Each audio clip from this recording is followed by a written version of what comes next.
Hi guys, my name is Princess Eliza Diti Anastasio, a registered criminologist, a university instructor, and a PhD student.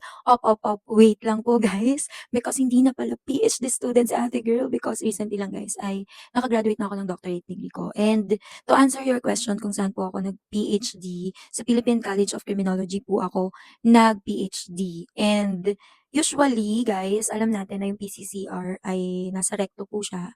Siya po yung pioneering school to offer criminology here in the country. Pero ngayon guys, meron na siyang satellite office sa BGC. So if you want to know more about PCCR enrollment for MS and PhD, you can check out their Facebook account or their Facebook para malaman po if ano yung mga discounts and yung mga fees nila doon. So yun lang naman guys, and hoping that this 2026 marami akong malabas na mga videos and contents about forensic science, about criminology, about adulting, about affiliation, mga recos ko sa inyo, yung mga products na ginagamit ko. And yun lang. Merry Christmas guys and Happy New Year.